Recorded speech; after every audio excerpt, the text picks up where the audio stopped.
Let everything slow. There is a death in Warhammer 40,000's history that has never been forgotten.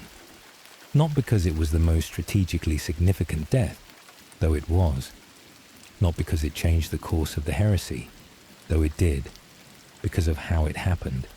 Because of what the person who died had known.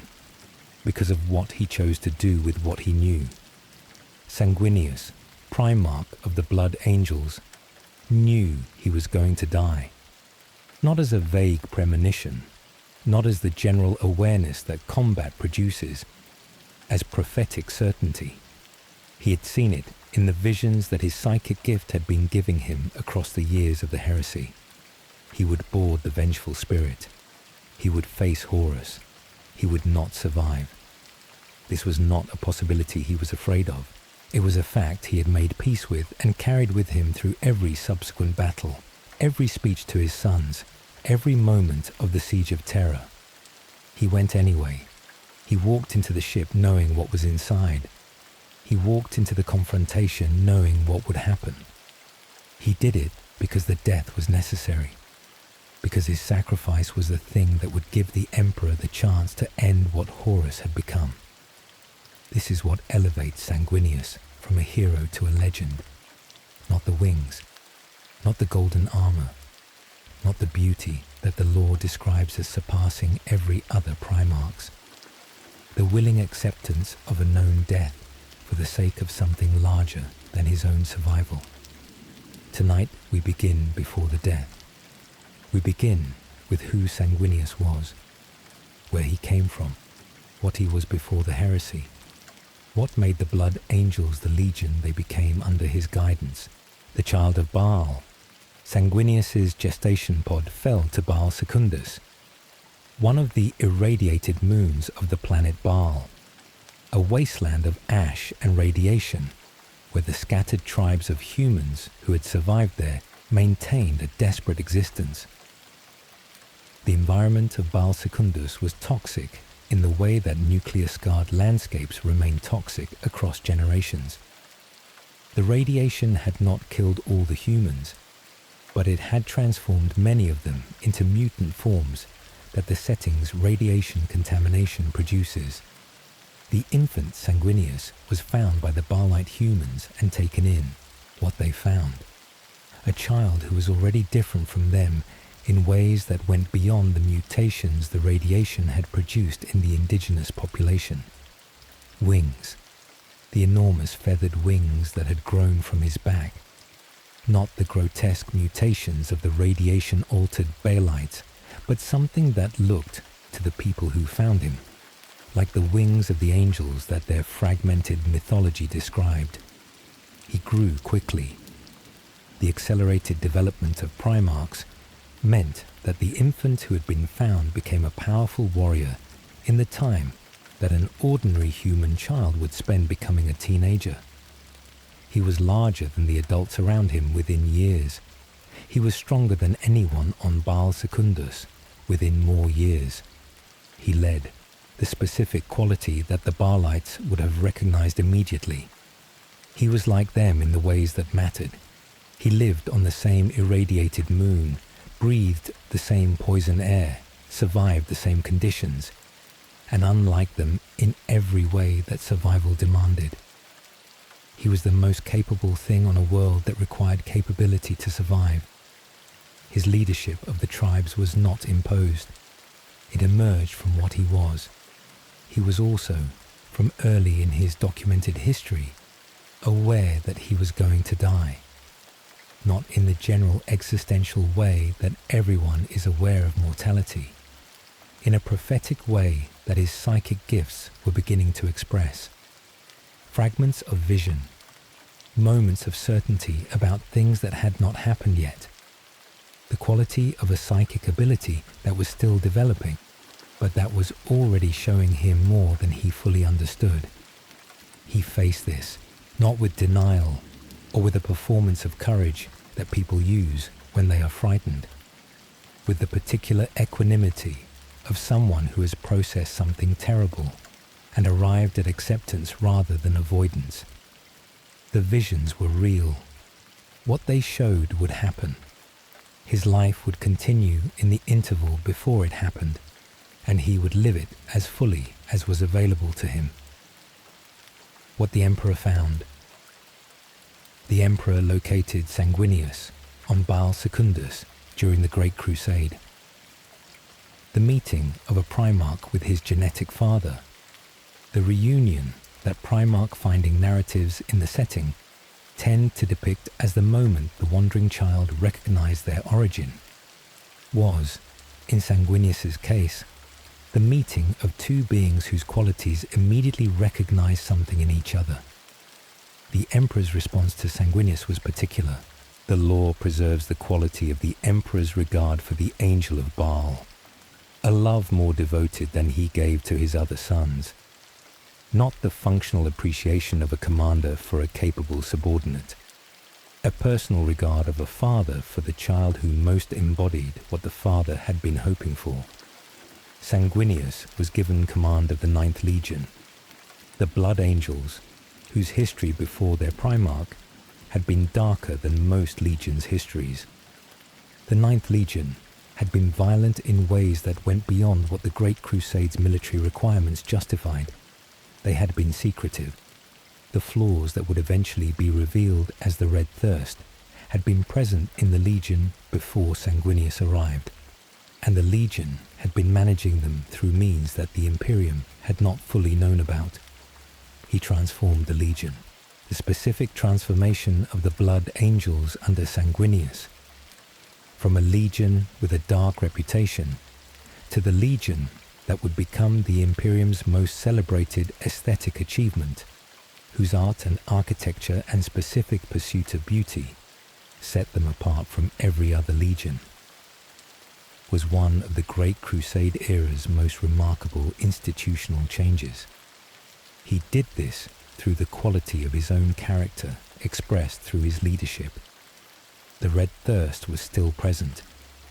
The vampiric hunger that ran through the Blood Angel's gene seed could not be eliminated, only managed. But under Sanguinius, it was managed. The philosophy he developed around the thirst, the pursuit of beauty and excellence and transcendence as the counterbalance to the darkness the gene seed carried, produced a legion that was simultaneously the most deadly and the most artistically accomplished of the Emperor's forces. The wings and what they meant. The wings were a mutation in the framework of the Imperium's theology and the standards of genetic purity that the Space Marine creation process was supposed to uphold. Wings on a Primarch were not sanctioned. They were a deviation from the standard human form, however functional and however beautiful. Sanguinius had considered removing them. This account, preserved in the lore as a moment of vulnerability in the great angel's otherwise extraordinary trajectory, documented that he had thought carefully about whether his mutation should disqualify him from leading the legion he had been given, whether the impurity of his wings was a mark against his worth. He decided to keep them. The decision carried a philosophical statement about what worth meant in a universe that both celebrated and condemned deviation from the standard. The argument that what he was mattered more than what his wings looked like, that the excellence of his character was the relevant measure. This decision resonated through the Blood Angel's culture in the way that a Primarch's choices tend to resonate through their legion's culture. The Blood Angel's subsequent relationship to beauty and imperfection, the aesthetic that celebrated the sublime alongside the tragic, that incorporated the awareness of the thirst's darkness into a world view that found beauty in the tension between the dark and the light, was the institutional expression of the choice their Primarch had made about his own wings. The Red Thirst and the Flaw. Before the Heresy fully developed, Sanguinius faced the crisis that the Red Thirst represented for his legion in its most concentrated form. Cygnus Prime, the planet where the Blood Angels were lured by Chaos forces. The trap set for Sanguinius and his legion by the powers of chaos, who had identified the Red Thirst as the particular vulnerability that could be used to corrupt the Blood Angels. The demonic powers of Cygnus Prime were designed to exploit the thirst, to amplify it, to break down the psychological and spiritual management that the Blood Angels had developed under Sanguinius's philosophy. Kabanda, the greater demon of Khorne, whose role in the Cygnus campaign was the exploitation of what Sanguinius carried in himself and had passed to his sons. Kabanda did not simply attack. It targeted the wound that the thirst represented, the place where a legion of space marines who were also always fighting a vampiric hunger was most vulnerable. Sanguinius faced Kabanda personally, the duel between the great angel and the greater demon, with Sanguinius grievously wounded, fighting through the damage, sustaining the fight past the point where ordinary capability would have faltered, was the particular expression of the will that made him who he was. He defeated Kabanda. The psychic scars that the battle left on the Blood Angels' legion merged with the later trauma of Sanguinius's death to create the full expression of the Black Rage, with the cost of the victory. He won, and he paid for it, and he continued. This is the pattern of Sanguinius's life, confronting the worst available and prevailing at the cost of carrying what the confrontation had produced. Sleep well. 7 more parts remain, and the heresy has just begun. The Great Crusade was humanity's finest hour. The specific period between the Emperor's emergence from Terra and the moment when Horus's betrayal made the whole thing impossible to continue. When the 30 legions of space marines had been pushing outward through the galaxy, reclaiming the worlds lost during the Age of Strife, building the Imperium that was supposed to last forever.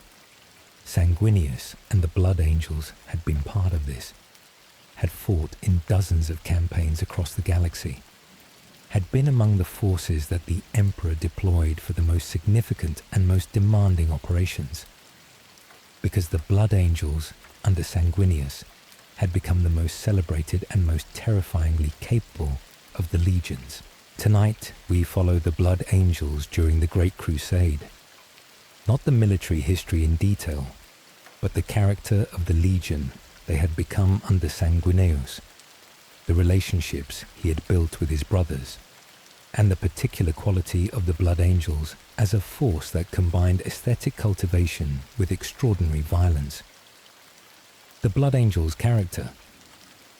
The specific duality that defined the Blood Angels was the thing that Sanguinius had spent his entire tenure as their Primarch developing into a coherent identity rather than a contradiction.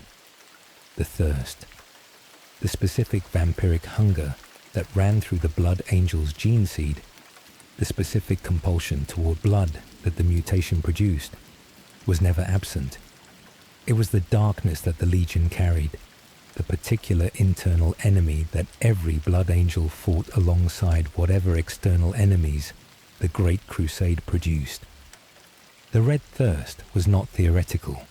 It was present, in the heat of battle, in the specific intensity of close combat when blood was spilled. It asserted itself against the training and the will that the Blood Angels had developed to contain it. The pursuit of beauty, the specific philosophical response that Sanguinius had developed to the darkness the thirst represented. If the gene seed carried darkness, then the culture built around the gene seed would cultivate light. The light of aesthetic achievement, of art and architecture, and the cultivation of beauty as a form of spiritual discipline. The Blood Angels' fortresses were works of art, the specific quality of Baal itself, the homeworld that the Legion had made their own, and the installations the Blood Angels built wherever they went were aesthetically sophisticated in ways that no other Legion's facilities were. They painted, they sculpted, They built with the attention to proportion and beauty that an architect brings to a cathedral. This was not incidental to their military capability.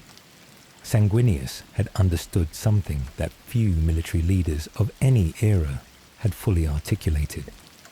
The cultivation of beauty was a form of discipline. The specific concentration of attention required to produce excellent art was the same concentration of attention required to produce excellent combat. The blood angels who could paint were blood angels who could maintain focus under pressure in ways that the thirst's violence was always trying to disrupt. The red thirst managed through the pursuit of the sublime. The darkness contained by the cultivation of light. This was Sanguinius's philosophy as a Primarch, expressed through the institutional culture he had built. The brotherhood of Primarchs. Sanguinius was beloved by his brothers. This is stated consistently across the lore. Not simply respected or feared, as many Primarchs were respected and feared, but genuinely liked, the specific qualities that produced this. He was warm, he was generous, he was the particular kind of person that other people found themselves wanting to be around. Rogel Dawn. The relationship between Sanguinius and the Imperial Fist's Primarch was one of the Great Crusade era's most documented brotherly bonds. Dawn, whose specific character was shaped by duty and stoicism, whose fortress was the phalanx, whose philosophy was the wall that held, found in Sanguinius the particular complementary quality of warmth and beauty. Two Primarchs whose specific qualities were different in ways that made each more complete for the other's presence. Horus, the War Master, the eldest brother, the most celebrated, the one who had been closest to the Emperor's confidence and whose specific relationship with Sanguinius was among the warmest between any two Primarchs. They had fought together. They had shared counsel. The specific quality of Horus before the corruption, before Davin, before the Chaos Powers had found the wound in his psyche that the Interrex diplomacy failure and the feeling of being used had made accessible, was the quality that Sanguinius had known and loved. This is what made the later confrontation particularly devastating. Not simply that Sanguinius was going to die, that he was going to die at the hands of someone he had loved. The specific grief of the great angel's final moments was not simply the grief of death. It was the grief of the relationship's end in the worst possible form. The visions. The prophetic quality of Sanguinius's psychic gift had been developing across the entire crusade.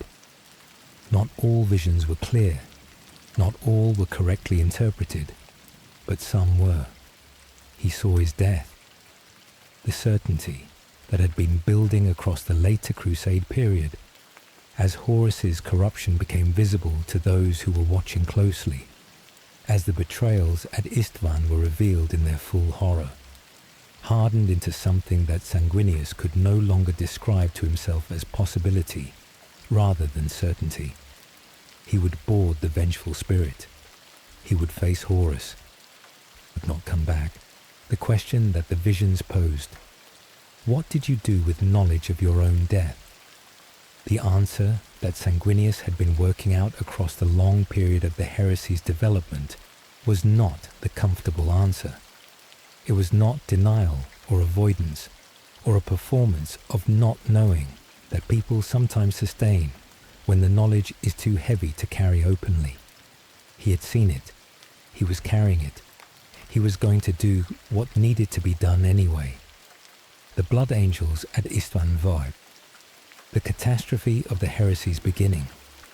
Istvan III, where the first betrayals had killed the loyal elements of the traitor legions, followed by Istvan IV, where Horus had arranged the massacre known as the Dropsite Massacre, had not directly included the Blood Angels. They had been deployed elsewhere, but the horror of the Dropsite Massacre, where the Iron Hands, the Raven Guard, and the Salamanders had been lured into a trap and slaughtered by the forces of Horus, had reached Sanguinius and the Blood Angels in its aftermath. 3 full legions reduced to fragments in a single engagement. The military reality that the drop site massacre had revealed. The Heresy was not a rebellion to be suppressed by conventional means. It was an existential war. The Blood Angels' deployment after Istvan was the response of a legion and a Primarch who had processed the scale of what was happening and who were adjusting their understanding of what the conflict required. The Great Crusade's philosophy, the expansion of humanity's reach, the reconnection of lost colonies, the building of the Imperium was over. What remained was survival. The Ruin Storm, the crisis that separated the Blood Angels from the main theatre of the Heresy for a critical period.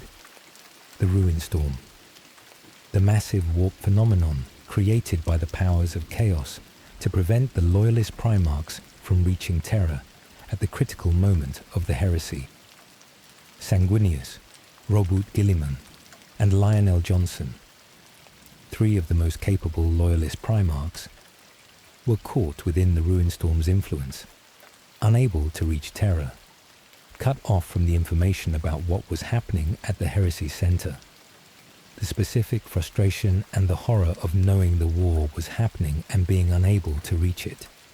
The Imperium Secundus, the institutional response that Guilliman had developed to the Ruinstorm's isolation. A second Imperium, based on Macraga, organized around the resources and forces that were available in the Ruinstorm's affected zone. A contingency plan, a structure that would maintain some form of imperial governance if Terra fell, and the role that Sanguinius played in the Imperium Secundus, Emperor Secundus, the title that Guilliman had pressed upon him. The acknowledgement that among the 3 Primarchs available, Sanguinius carried something closest to the Emperor's specific quality of being the figure around whom others could organize their loyalty and hope.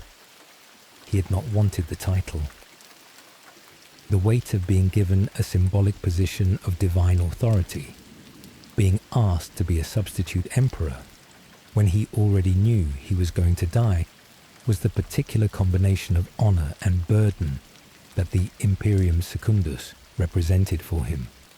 He accepted it because it was needed, because people needed something to organize around, because the work of maintaining hope in people who were cut off from Terra and facing the horror of not knowing if Terra still stood required someone to bear the standard. He bore it, as he bore everything, with the particular knowledge that what he was carrying was temporary, that the ending he had seen was still ahead, that the interval between now and then was the duration he had to be useful in. Sleep well. 6 more parts remain, and the Ruin Storm is finally breaking. The Ruin Storm broke. The warp phenomenon that had been keeping Sanguinius, Guilliman, and the Lion from reaching Terra finally dissipated, whether through the combined efforts of the Loyalist forces or through the cosmic mechanics of the Heresy's final phase. The path to Terra opened. Sanguinius came home. The Blood Angels travelled through the clearing warp toward the throne world, toward the world where the siege had been ongoing, where Rogel Dawn and the Imperial Fists had been defending the Imperial Palace against Horus's forces, where the Emperor had been on the Golden Throne waiting for what needed to be done at the Heresy's end. He arrived to find the siege already in progress. The specific military situation of Terra under assault, the Imperial Palace's fortifications under continuous pressure from the largest gathering of traitor forces the Heresy had produced, the tactical situation of a defense that could not hold indefinitely against the weight being brought against it, and Sanguinius knew what his arrival meant. Not simply reinforcement for the defense, the approach of the ending he had seen in his visions. Tonight we follow the siege, the events of Sanguinius's participation in the final battle of the Horus Heresy. from his arrival at Terra through the defense of the Eternity Gate to the confrontation on the Vengeful Spirit. Arriving at Terra. The Blood Angel's arrival at Terra was immediately significant in military terms. Fresh forces, a full legion, albeit one that had been through the Ruin Storm and the Imperium Secundus, and everything those had involved, added to the defense at the moment when the defense was most in need of reinforcement. The emotional significance was different. Sanguinius arriving at Terra was the event that the siege's defenders had been hoping for, not simply for the Blood Angel's military capability, but for what the Great Angel represented. He was the most beloved of the loyalist Primarchs present. He was the figure whose quality of embodying the hope that the Imperium was fighting for was most directly expressed in his presence. He joined Rogel Dawn. The two Primarchs who had been closest in the pre-Heresy period were now together at the siege's critical juncture. The Wall Builder and the Great Angel, each bringing what they were to the defense that Terra required.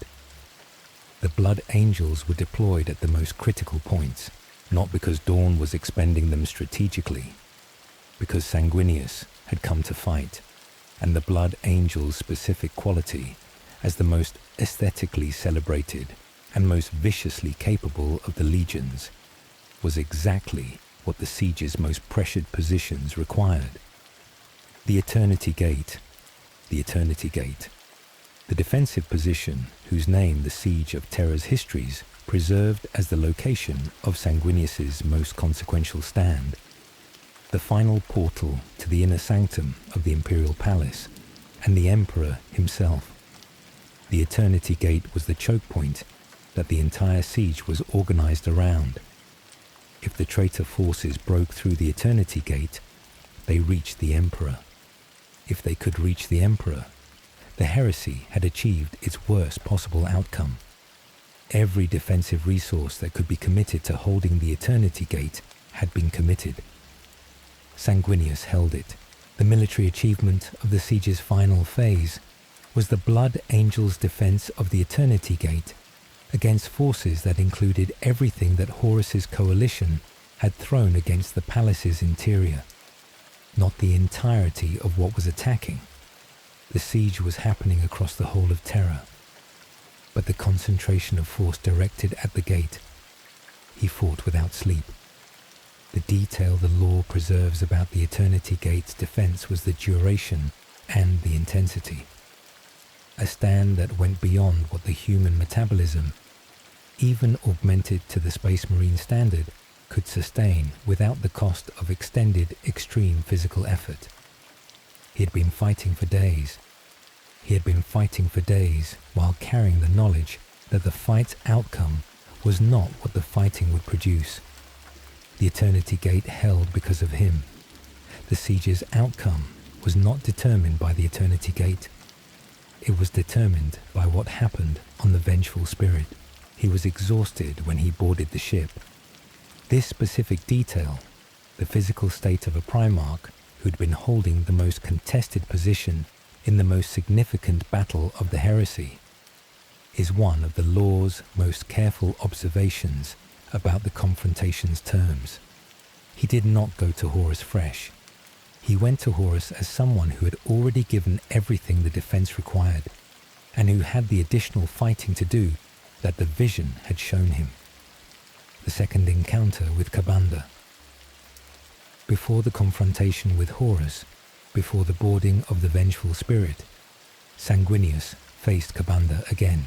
The greater demon of Khorne, who had met him at Cygnus Prime, returned for the siege's final phase.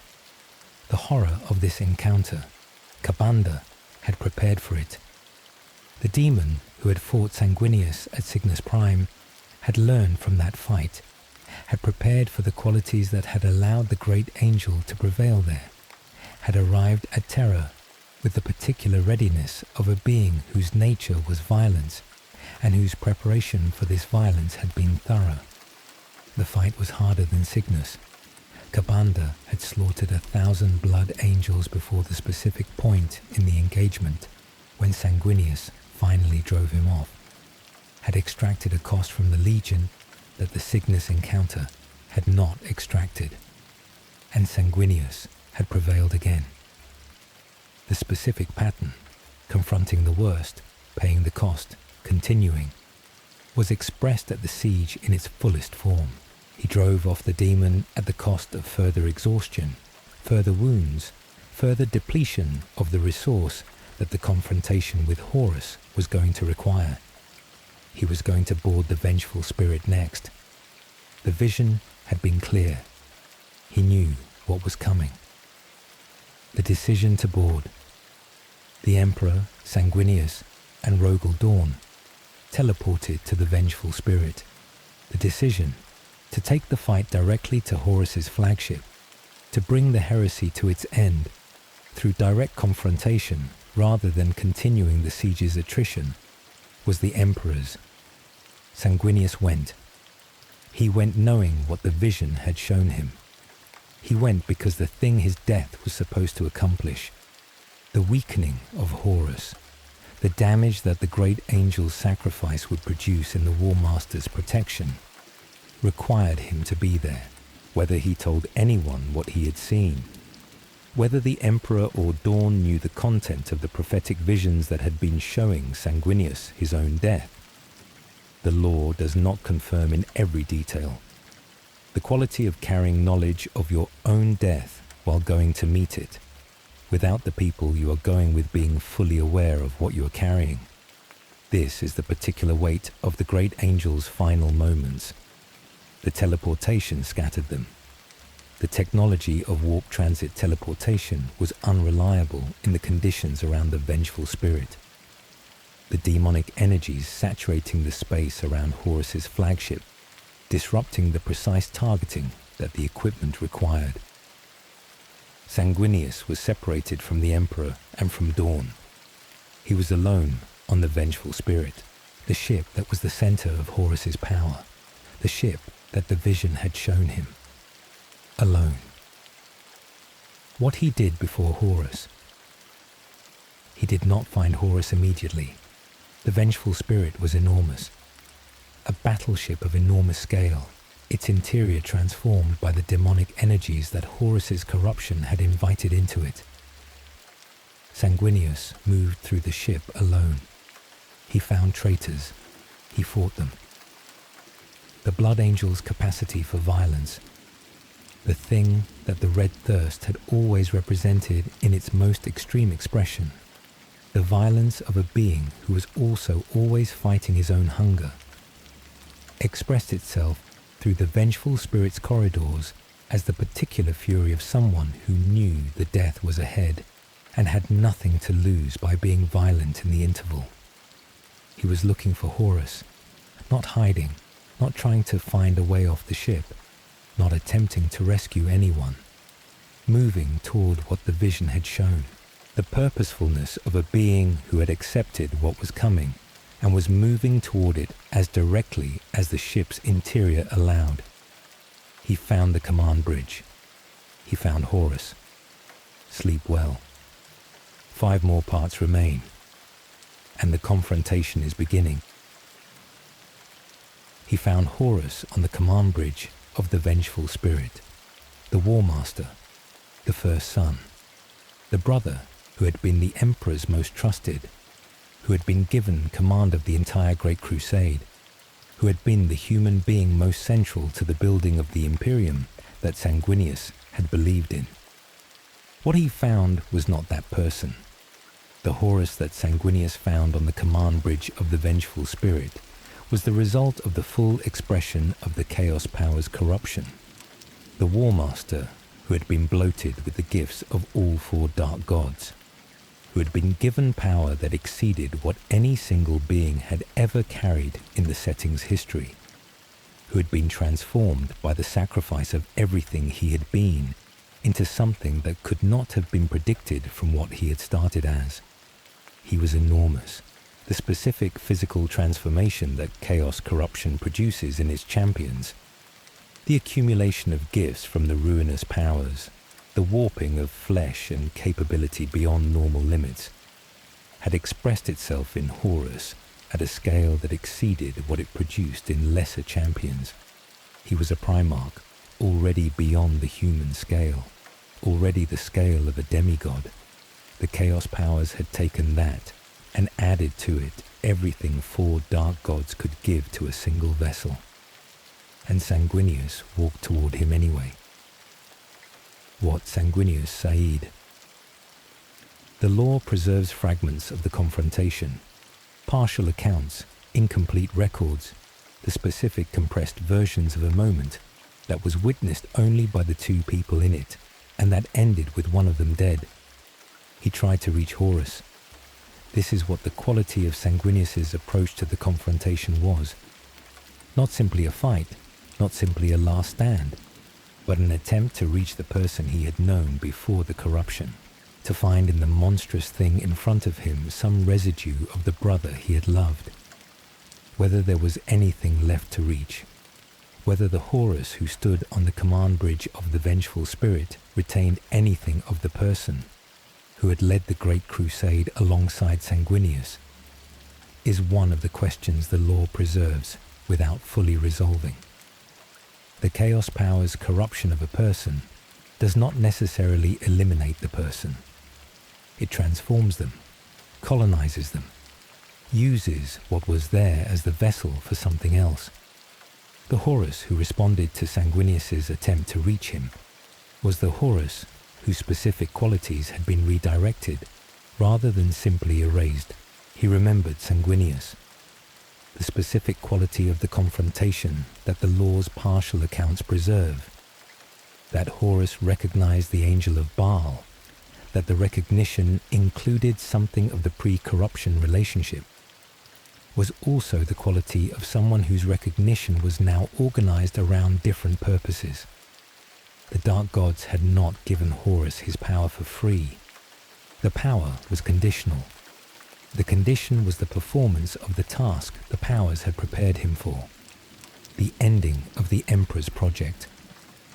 Sanguinius, standing in front of him on the command bridge, was the obstacle between Horus and the task's continuation. The offer. The lore suggests that Horus did not simply attack Sanguinius immediately. There was something between the recognition and the violence, the moment of something that might have been an offer, a demand, an attempt to use what he had known of the great angel in the service of what the Chaos powers needed from him. The precise nature of what Horus said, what he offered or demanded, is not consistently preserved across the setting's various accounts. What is preserved is the shape of the moment. Horus attempting to use the relationship, Sanguinius refusing, the refusal leading to what the vision had shown. He could have yielded. This is the possibility that the confrontation structure preserved. If Sanguinius had accepted whatever Horus was offering, if he had taken the path that would have kept him alive at the cost of betraying what he was fighting for, the confrontation could have ended differently. He refused. The specific word for what Sanguinius did, when whatever Horus offered was presented to him, was refusal. The particular choice of someone who has seen the options and found the one that preserved who he was, even at the cost of continuing to be alive. The fight began. The fight itself. It was not equal. The asymmetry of the confrontation was documented across every account. Not that Sanguinius lacked capability, but that what Horus had been given by the Dark Gods exceeded what any loyalist Primarch had available in that moment of the Heresy. Horus was swollen with the power of the Dark Gods, and Sanguinius was weary from many days of fighting. The physical state of the great angel at the moment of the confrontation was the exhaustion of the Eternity Gate's defense, combined with the second Kabanda fight, combined with the Vengeful Spirit's corridors.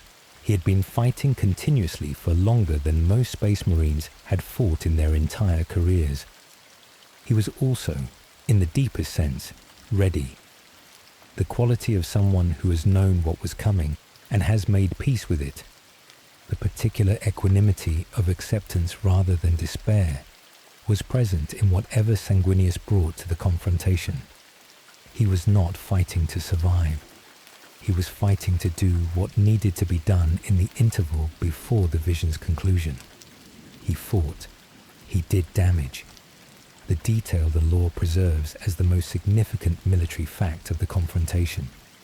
Sanguinius cracked Horus's armor. The physical impossibility of this, damaging the armor of a being who had the protection of 4 dark gods, was the thing that made the death mean what it meant. He cracked the armor. The crack was the wound that the Emperor would later exploit. The gap in the protection that the dark gods had given their champion, produced by the great Angel's final fight, that made it possible for the Emperor to finish what Sanguinius had begun. He could not win, but he did the thing that made winning possible for the Emperor. The death, Horus killed Sanguinius. The manner of this, the particular violence of the War Master's attack on the great Angel, was not simply the overwhelming force of a more powerful combatant. The law preserves the detail that Horus did not simply kill Sanguinius, but tortured his soul in ways unimaginable for daring to defy him. The death was not quick. The specific quality of a Chaos Champion's treatment of an enemy who had dared to refuse whatever was offered, and who had then done damage that should have been impossible. The particular rage of the dark gods through their vessel, directed at the person who had stood against them when standing against them was supposed to be impossible, was expressed in how Sanguinius died.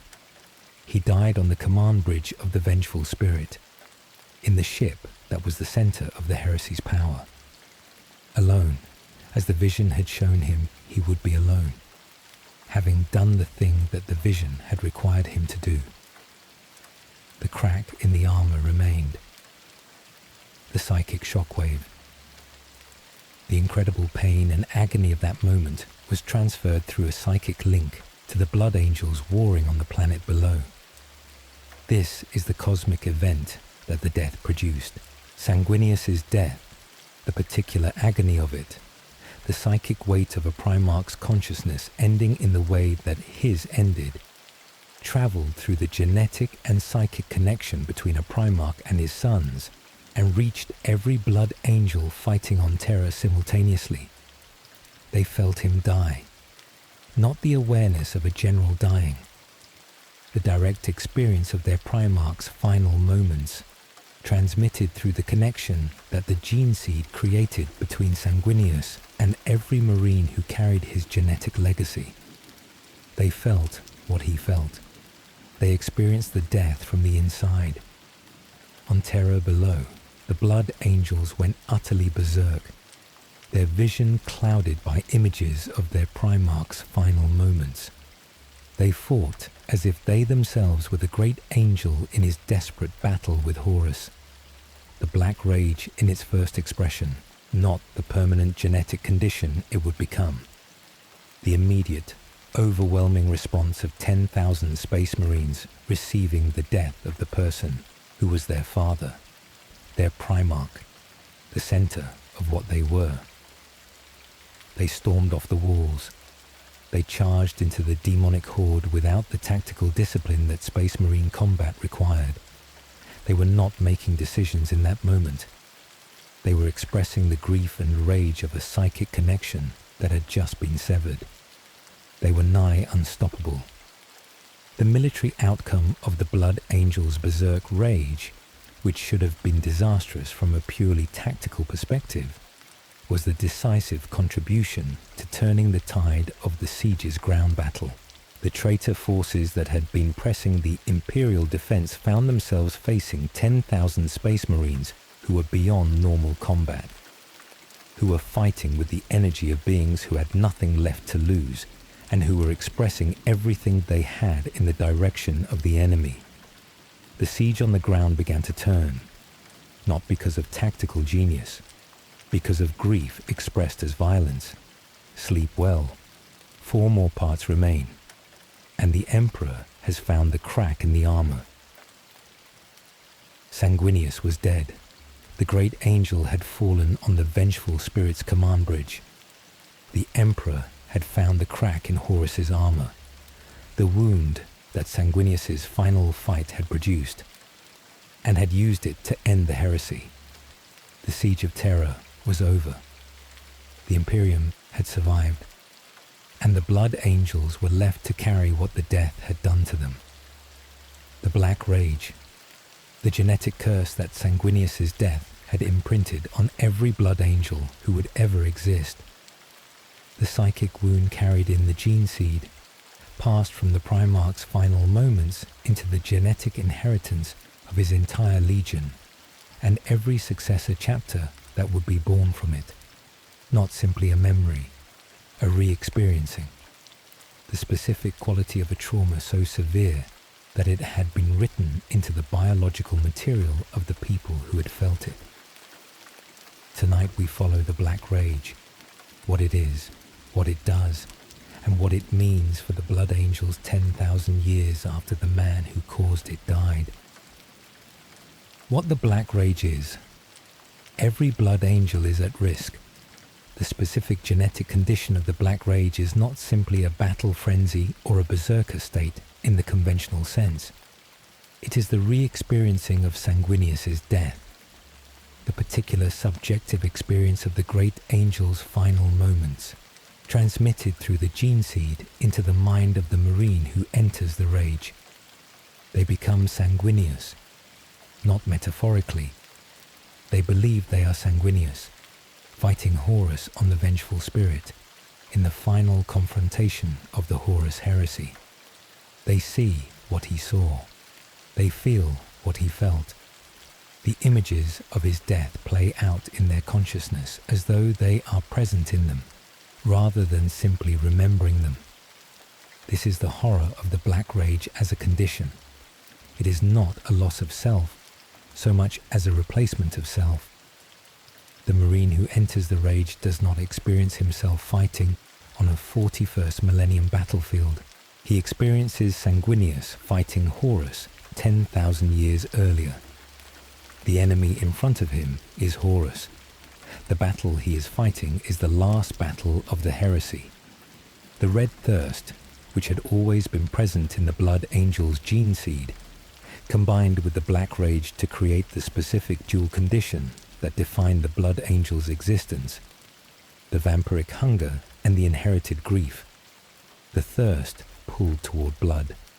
The rage pulled toward the last moments of the man who had built the Legion around the management of exactly that kind of darkness. He had built a philosophy to contain the thirst. The rage had no philosophy. It had the nature of a wound that went too deep for philosophy to address. The Death Company. Every Blood Angel's battle sees the formation of the Death Company. The institutional response that the Blood Angels had developed across 10,000 years of managing the Black Rage. The practice of taking the Marines who had fallen to the Rage and deploying them as a separate unit, the Death Company. The Marines of the Death Company were not recoverable. The prognosis for a Blood Angel who had entered the Black Rage was clear. They would not come back from it. The re-experiencing of Sanguinius's death was not a temporary state that would pass with rest or treatment, or the interventions that other conditions responded to. It was the gene seed's most extreme expression, and the Marines who had entered it permanently. The chaplains of the Death Company did not try to cure them. They prepared them for the death the Rage was leading toward, administered the rites, acknowledged what the Marines were experiencing, sent them into combat as a weapon, rather than as an asset to be preserved. The Death Company fought with the ferocity of beings who were simultaneously experiencing Sanguinius's final battle and fighting on a 41st Millennium battlefield. The combined energy of the re-experiencing and the combat producing the particular violence that made the Death Company terrifyingly effective. They died. Every engagement. The Death Company was not a unit that survived battles. It was a unit that was consumed by them, whose purpose was to direct the energy of the Black Rage toward the enemy before the Rage consumed what was left of the Marine. The chaplains who served the Death Company carried the weight of accompanying people who they knew were going to die in the fight they were entering. They administered rites and spoke the words of the Blood Angels' tradition about the angel sacrifice and what the Death Company's sacrifice meant. They did the work of making the death meaningful for the Marines who were going to it, and for themselves who were accompanying them. This is one of the most affecting institutional practices in the entire Warhammer 40,000 setting.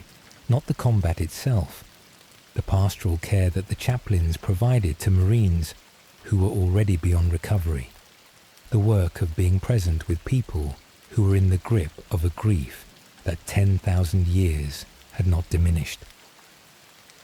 The librarians and the management, before the Death Company, before a Marine entered the Black Rage in its fullest form, the Blood Angels librarians were involved in the ongoing management of the condition. The Red Thirst could be managed imperfectly through the psychic techniques that the librarians had developed across 10,000 years of working with the gene seed's particular properties. The management was not a cure. It was the ongoing intervention that kept the thirst from expressing itself in ways that the Golden Order that Sanguinius had built was supposed to prevent. The Black Rage was less amenable to management, the specific scale of the psychic wound that Sanguinius's death had created. A Primarch's final moments imprinted in the gene seed was beyond what the librarians' techniques could reliably address. They could identify Marines who were approaching the Rage's threshold. They could sometimes intervene early enough to delay the Rage's onset. They could not prevent it. The sadness of the librarians' work with the Black Rage was the particular quality of being the most capable people available for a problem that was beyond capability to fully address. They had developed the best techniques available for managing what was ultimately unmanageable. They had been doing this for 10,000 years. The Rage was still there. Mephiston. The exception to the rule that the Black Rage was permanent and unrecoverable. Mephiston, chief librarian of the Blood Angels, who had entered the Black Rage during the Plague of Unbelief and had come back from it. He had spent 7 days buried under the rubble of a building, in the grip of the Rage, alone in the darkness. And he had emerged, not free of the Rage in the conventional sense, transformed by having gone into the full depths of what the Rage was, and having come out the other side as something that had processed it differently than any other Blood Angel had. He was referred to as the Lord of Death afterward, not because the title had been formally conferred, because the quality of what he had become after surviving the Rage was different enough from what a Blood Angel normally was that the designation seemed appropriate. He was extraordinarily powerful. He was also in the way of someone who had been in the deepest part of something terrible and had found something there, different in ways that were difficult to categorize. Whether Mephiston's achievement, surviving the Black Rage, represented a path that other Blood Angels could follow, or whether it was the unique outcome of circumstances that could not be replicated, the Blood Angels chapter had been investigating for a very long time. The answer the law provided was ambiguous. Mephiston existed. His survival was real. The mechanism of his survival was not fully understood. He continued to serve. The chief librarian, who had survived what no Blood Angel was supposed to survive, remained with his chapter, bringing whatever he had become to the work of defending the Imperium that the Blood Angels had always been organized around. The Sanguinary Guard, The elite warriors who bore the most direct expression of Sanguinius's legacy in their visual design and their function. The Sanguinary Guard, equipped with glaives and carmine and jump packs, wearing golden armor that echoed the great angel's appearance as documented in the Imperium's most sacred artistic records. They were the Blood Angel's most honored warriors, not simply the most capable. The function of the Sanguinary Guard was the preservation and expression of what Sanguinius had been. The golden armor, the wings that were not wings of the jump pack's aesthetic expression, the particular quality of a unit that existed as much to embody the memory of the Primarch as to fight in his name. The Sanguinalia, the ritual remembrance of Sanguinius's sacrifice, observed by the Blood Angels annually, incorporating the particular practices that the chapter had developed across 10,000 years to honor what the great angel had done and to acknowledge the cost that his legacy carried. Every Blood Angel who observed the Sanguinalia was observing the memory of someone who had known he was going to die and had gone anyway. That quality, the acceptance of a known death for the sake of something larger, was what the observance was organized around. Not simply grief for the loss, the particular honor of a sacrifice that had been made with open eyes. What the Black Rage means. The Black Rage is, in the most fundamental sense, the way that grief becomes genetic. Sanguinius's death had been so significant, both in its cosmic magnitude and in its psychic weight, for every Blood Angel who had felt it through the gene seed connection, that it had been written into the biology of a species. Every Blood Angel who has ever lived since the siege of Terra has carried Sanguinius's death in their DNA.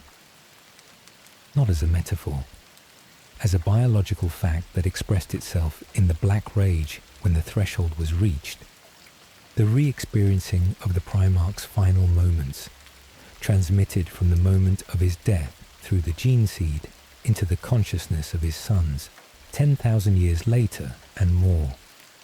He had built the Blood Angels around the management of the Red Thirst. He had built the specific philosophy of beauty and excellence as the counterbalance to the darkness. He had been the particular expression of how a Primarch could take a legion's fundamental flaw and make it into a source of identity and purpose, rather than simply a weakness to be managed. And then his death had added a new wound, one that the philosophy he had built could address in part. The Death Company's specific deployment, the Sanguinalia's observance, the Librarian's management, but could not eliminate. The Blood Angels were the most beautiful of the Space Marine chapters. They were also the chapter whose gene seed carried a Primarch's death inside it. Both of these things were expressions of the same man. Sleep well. 3 more parts remain, and the 41st Millennium has not forgotten him. 10,000 years. The duration between the Siege of Terra and the 41st Millennium's events is long enough that most institutions would have been unrecognizable, reformed, replaced, forgotten. The Blood Angels were still the Blood Angels. The identity that Sanguinius had built, the pursuit of beauty, the management of the thirst, the Death Company, the golden armor, was still present 10,000 years after the man who had designed it had died on a Chaos warship in orbit above Terra. This is what Primarchs do. The power of a Primarch's influence on their legion was not simply military or institutional. It was the particular kind of founding that goes so deep that 10,000 years of subsequent history cannot wash it out. The Blood Angels were still Sanguinius's sons in every meaningful sense, carrying the genetic legacy and the cultural legacy and the wound of his death simultaneously. Tonight we follow the Blood Angels in the 41st Millennium, the events that documented their place in the Imperium's final age, the threats they faced, and the particular qualities that had been preserved and changed across 10 millennia. The successor chapters. The Blood Angels had produced successor chapters during the Second Founding, the reorganization of the Space Marine legions into smaller independent chapters that Robert Guilliman had implemented in the Heresy's aftermath. Each successor carried the Blood Angels' gene seed and therefore inherited both the Red Thirst and the Black Rage. The Flesh Tearers, the most extreme of the Blood Angels' successors, the chapter whose specific relationship to the gene seed's darkness was the most visibly expressed of any of the successors. The Flesh Tearers operated at the edge of what the Space Marine ideal was supposed to represent. Warriors who were effective because of the violence that the gene seed's worst properties produced, whose tactical approach incorporated the particular ferocity that the thirst and the rage could generate when directed at the enemy. They were not celebrated. The specific way that the Flesh Tearers were regarded by other chapters and by the Imperium's various institutions was the particular wariness that the most extreme expressions of the Blood Angels' darkness tended to produce. They were used. Their capability was real, but the manner of their use, the particular deployment of a chapter whose gene seed was closest to losing control of what it carried, was always at the margins of the Imperium's comfort.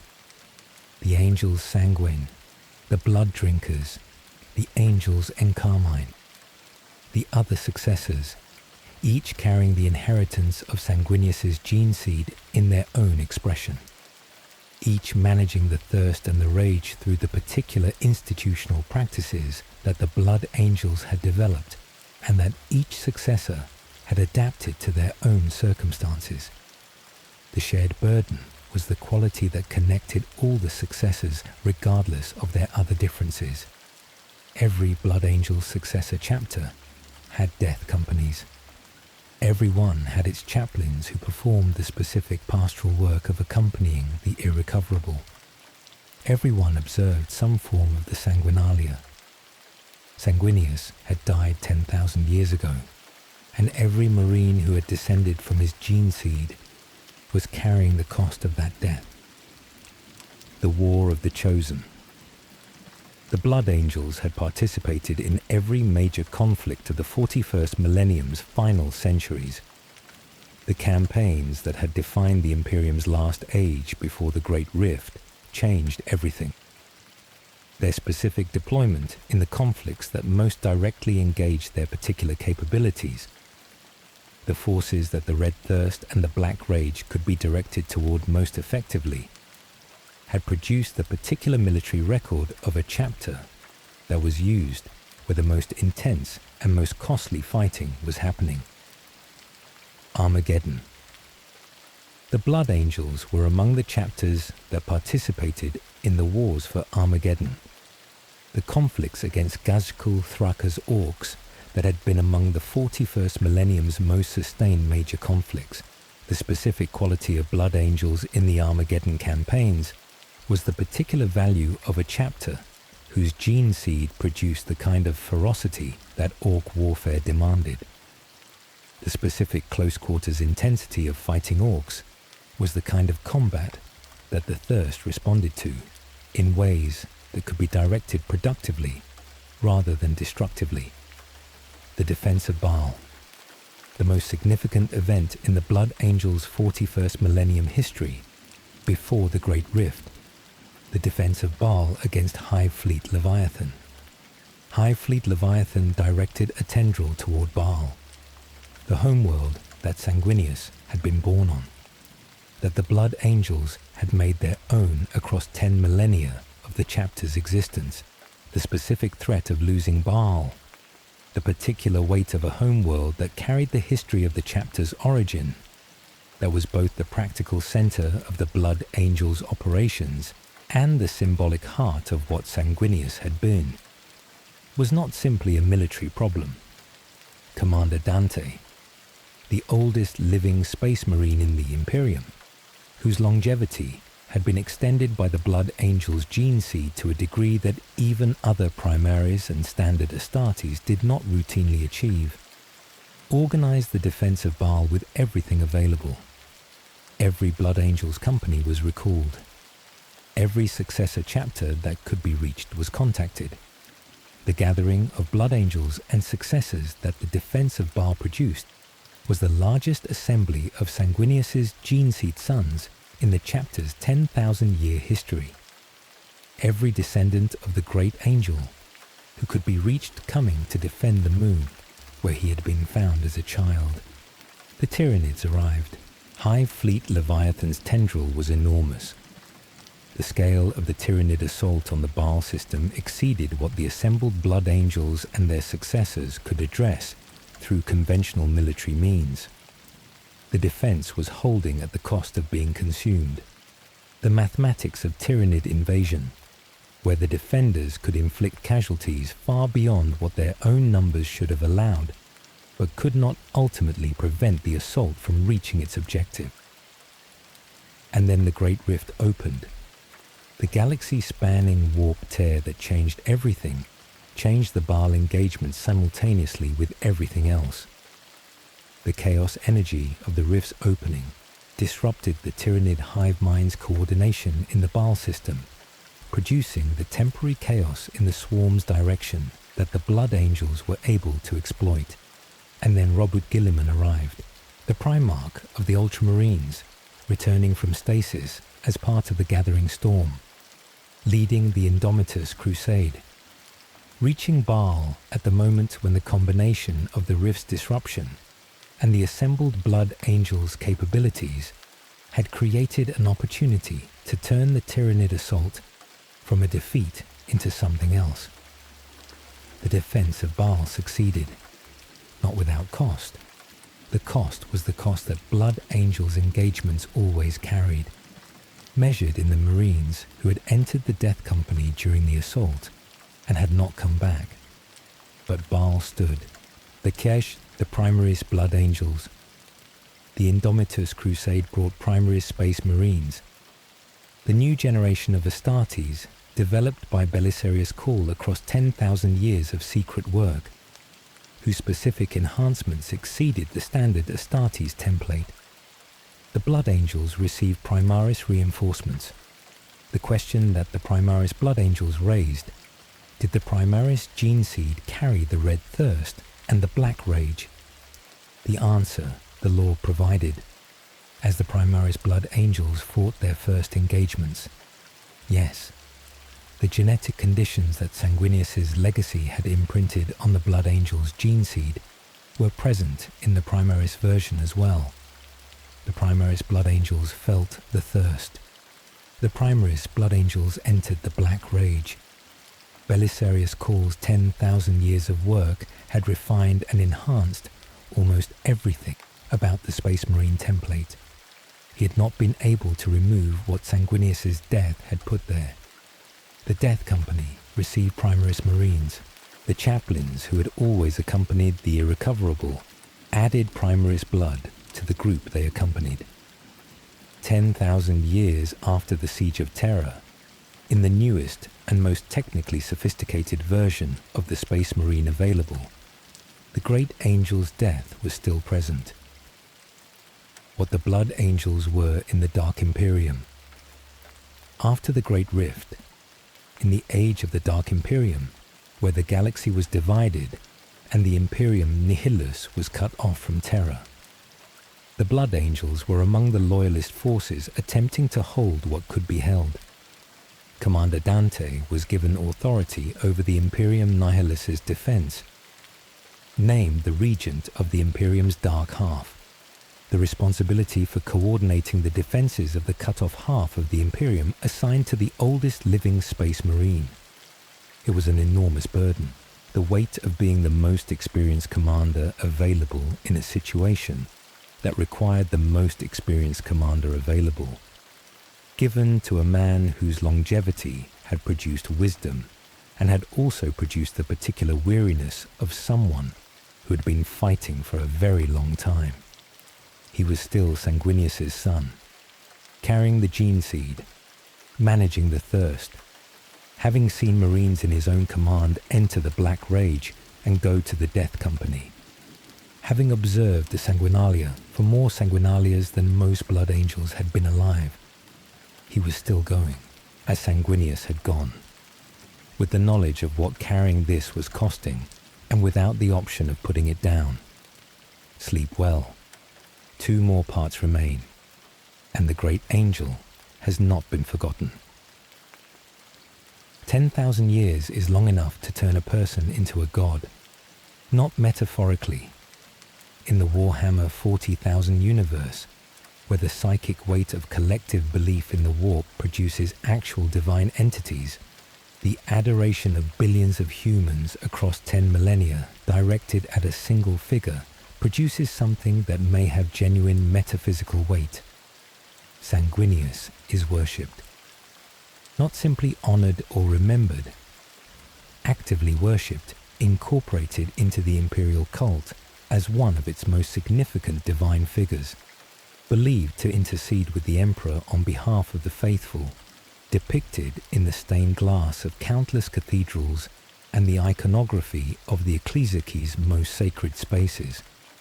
Whether he is actually there, whether the psychic weight of 10 millennia of worship has produced in the warp an actual presence of Sanguinius, or whether the worship is directed at the memory of a man who is simply dead, is one of the questions the setting preserves as productively ambiguous. Tonight we follow the myth, how the Imperium remembers him, what that remembering has produced, and what the gap between the myth and the man reveals about both. The Imperial cult's Sanguinius. The Imperial cult, the religious tradition that the ecclesiarchy maintained across the Imperium's millions of worlds, had incorporated Sanguinius into its iconography from early in the post-Heresy period, not as a figure separate from the Emperor, but as the expression of the Emperor's divine will in the form most accessible to human imagination, the beautiful warrior who had given his life willingly. The Emperor was difficult to depict in human terms. He was ancient, post-human, sealed on the golden throne in a state of existence that was neither alive nor dead in any conventional sense. He was the object of worship, but not a figure that human emotional repertoire could easily organize around in the specific intimate way that faith tends to operate. Sanguinius was accessible.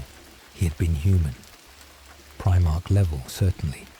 But the origin on Baal Secundus and the story of a child found with wings who had grown into the galaxy's most beautiful warrior was the kind of story that faith traditions could use.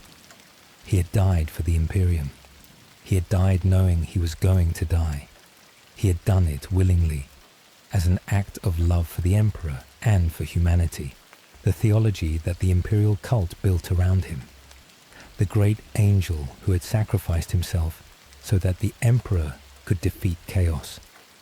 The divine intermediary whose death had been the necessary price of the Imperium's survival.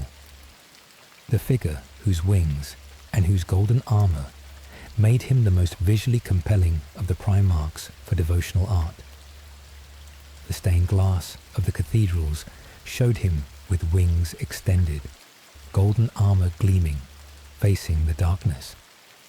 Not the exhausted Primarch who had held the Eternity Gate for days without sleep and had boarded a ship knowing he was going to die in it.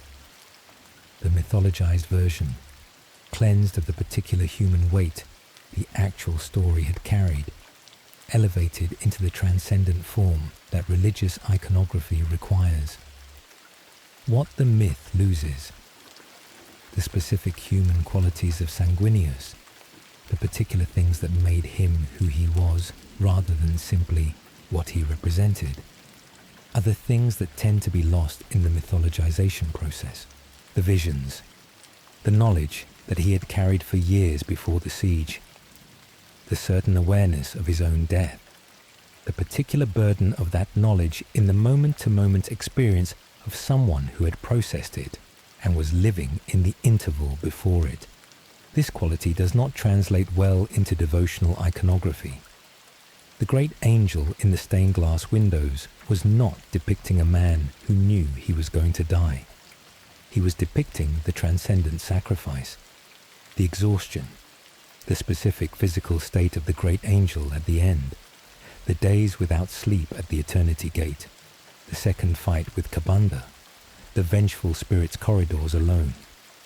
The myth of the sacrifice did not include the worn quality of a being who had given everything the defense required before he had the confrontation that he knew was coming.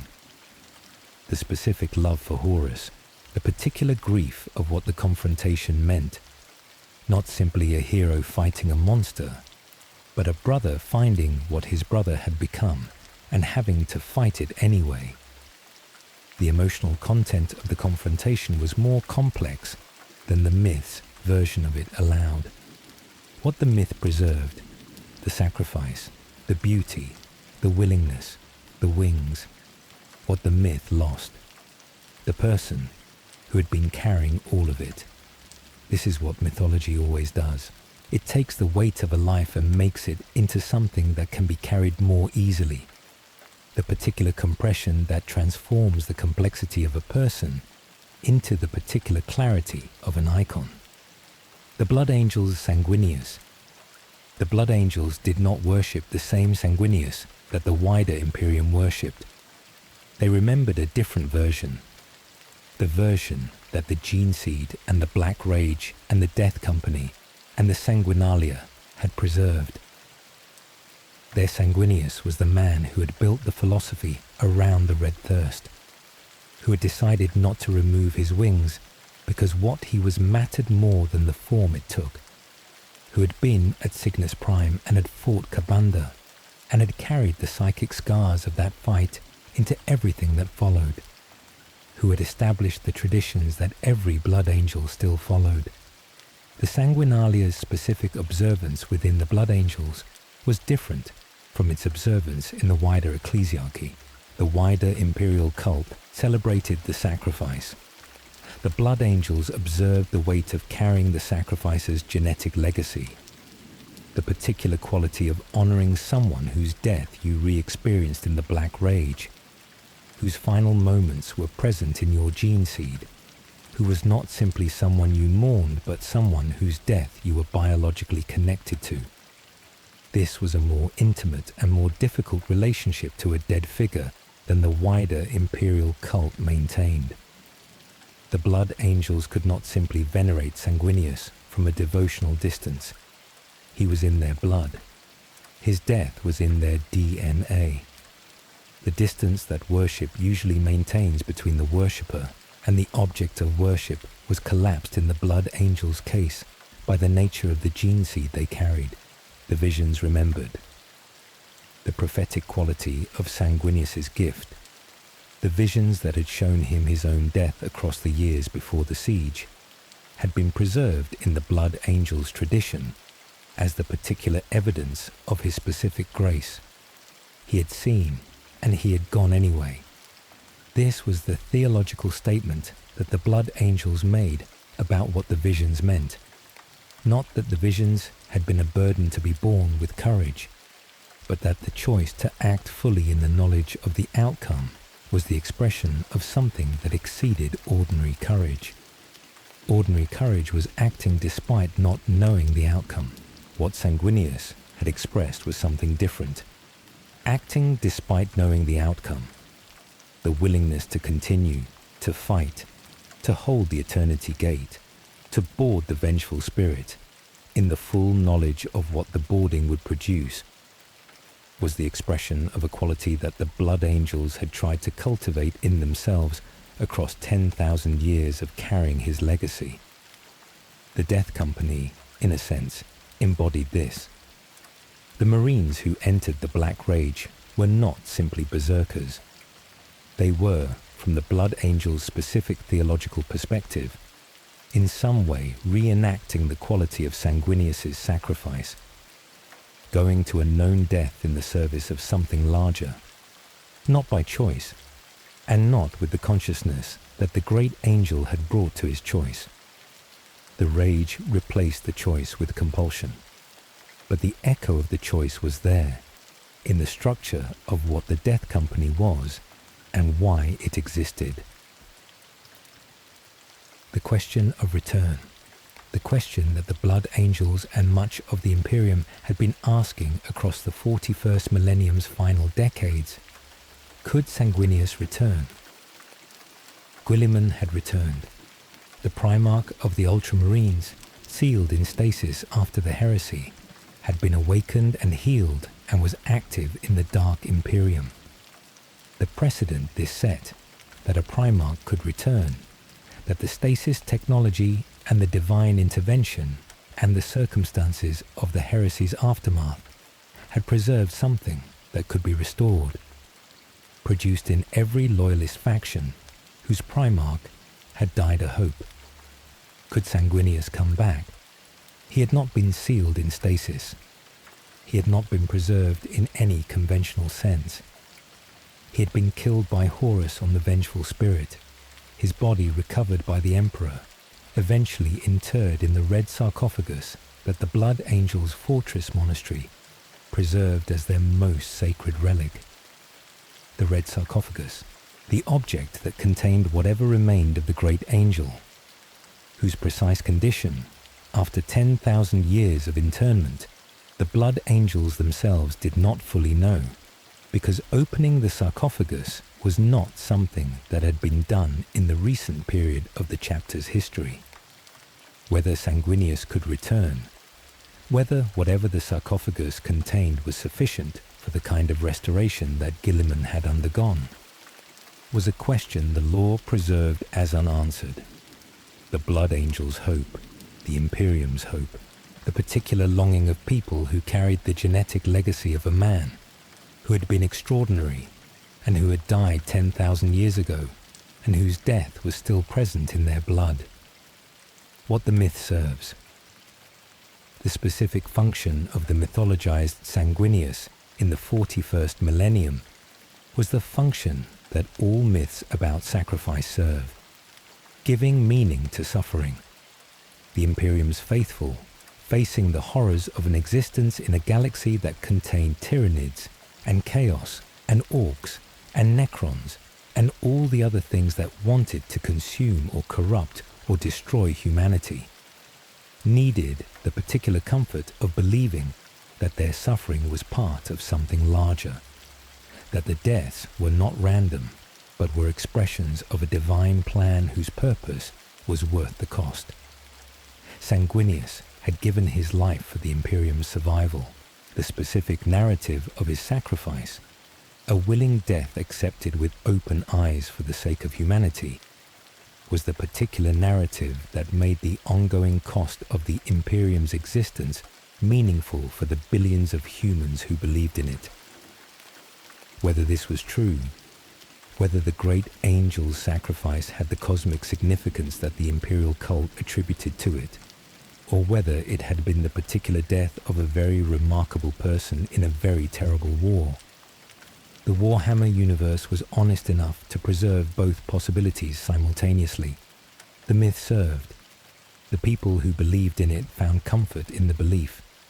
The comfort was real even if the theological claims were ambiguous.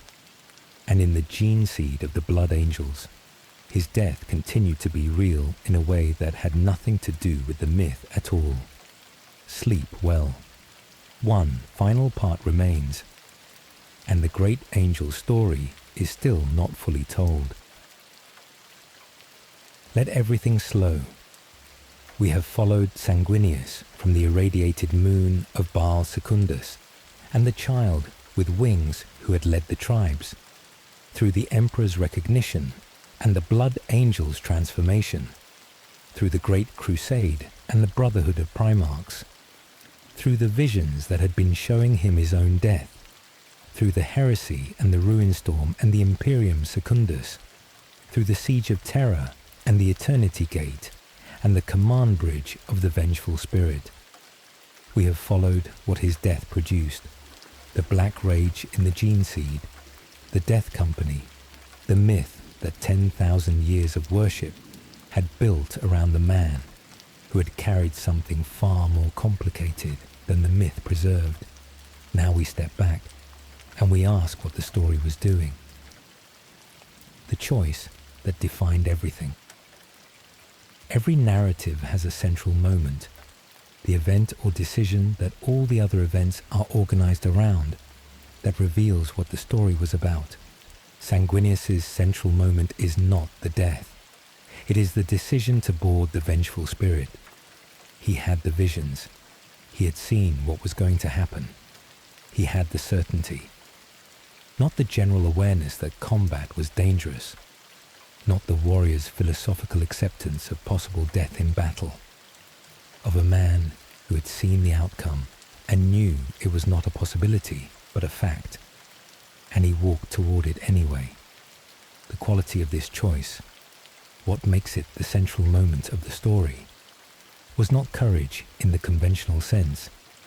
Conventional courage is acting despite not knowing what will happen. What Sanguinius expressed was something that does not have a conventional name. The willingness to continue fully into an outcome you have already seen, with complete awareness, because the outcome your death produces is worth more than the outcome your survival would produce. He had calculated, not coldly, with the combination of love and clarity that his entire character had been expressing since the visions had begun. His death would damage Horus.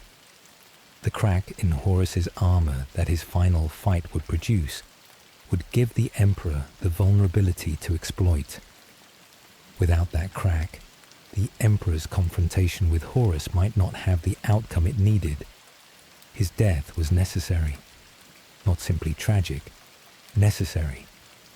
The form of sacrifice where the person dying understood the mechanism of what their death would accomplish and walked into it with that understanding intact.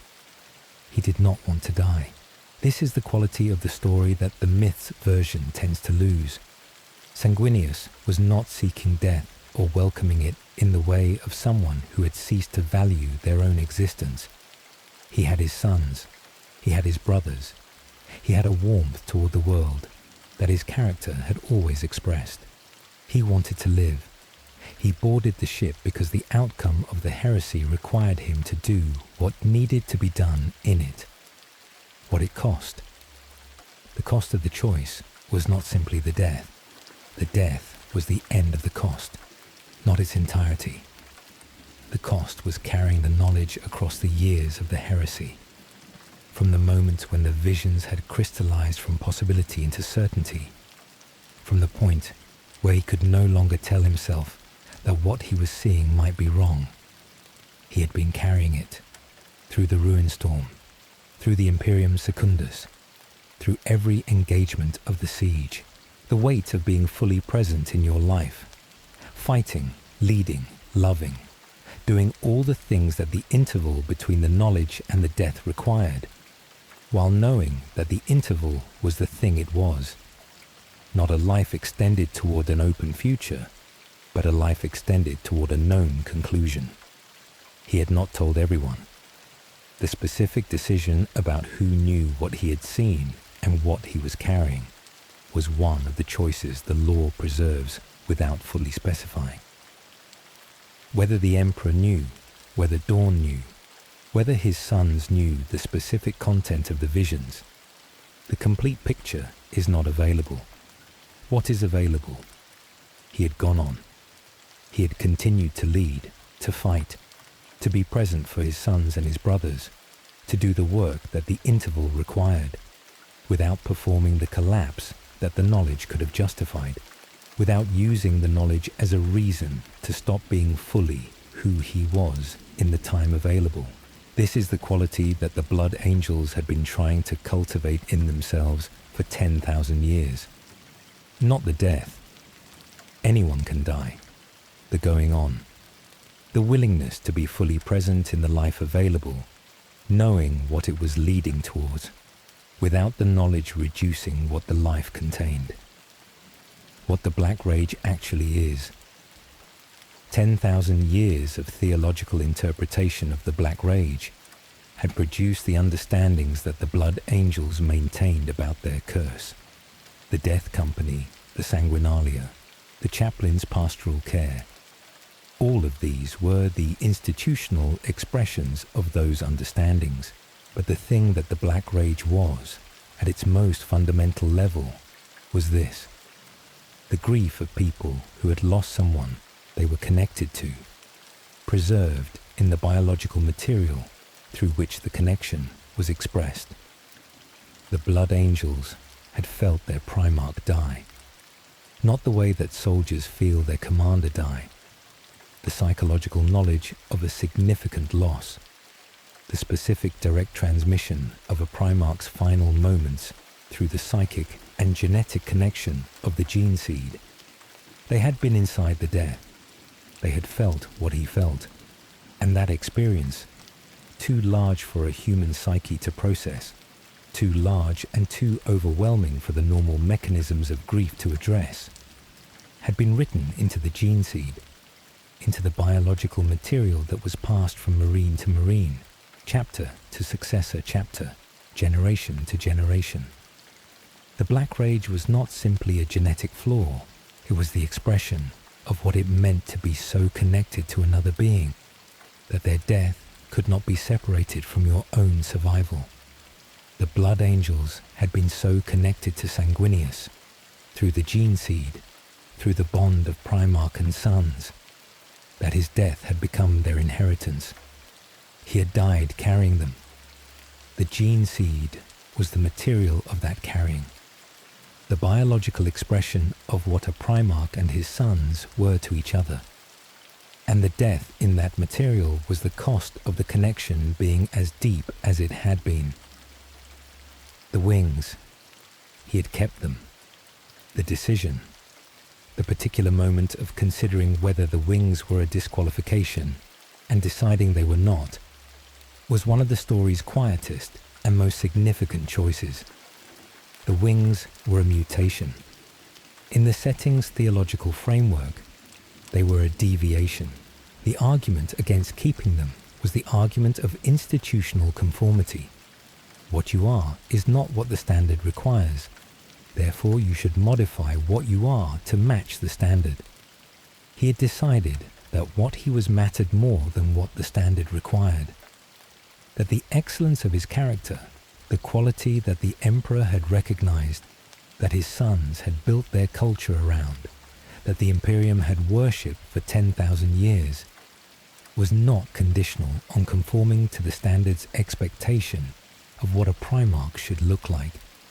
This decision resonated through every Blood Angel who ever lived.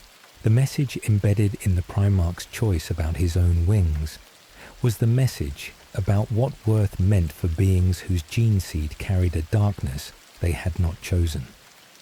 The thirst was not what they had wanted. The rage was not what they had sought.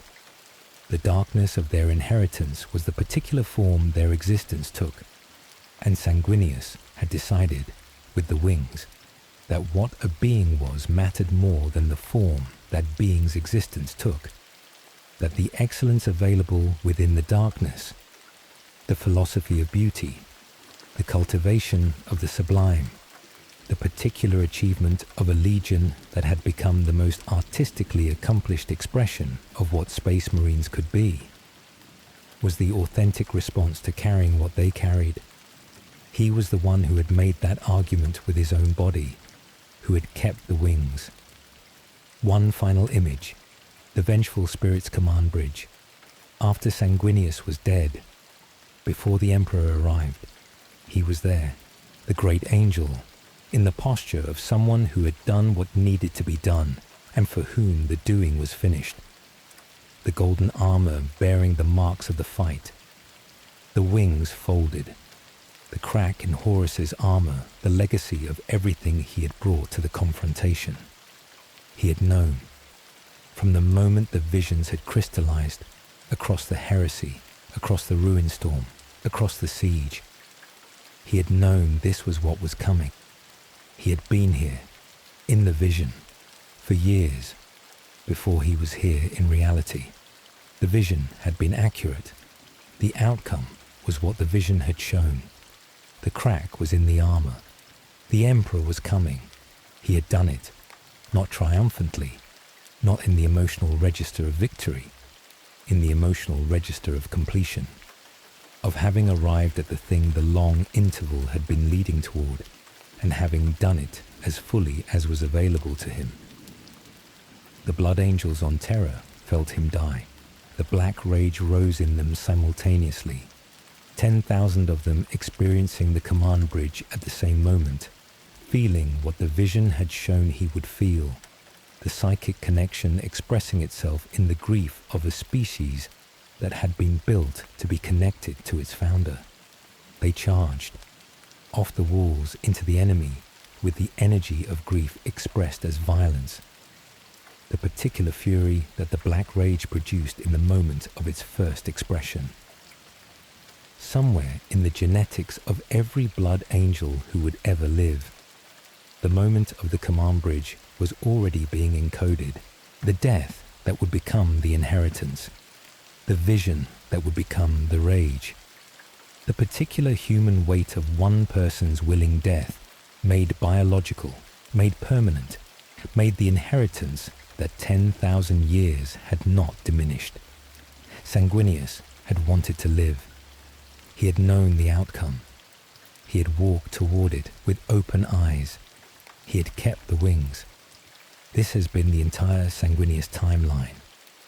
From the child with wings on Baal Secundus, through the Great Crusade and the Brotherhood of Primarchs, through the Heresy and the visions and the Siege of Terra, through the command bridge of the Vengeful Spirit and the crack in Horus's armor, through 10,000 years of the Black Rage and the Death Company, and the myth that the Imperium built around the man who was simpler and more complex than the myth allowed, told slowly, over 8 nights, for the dark between waking and wherever the angel keeps watch.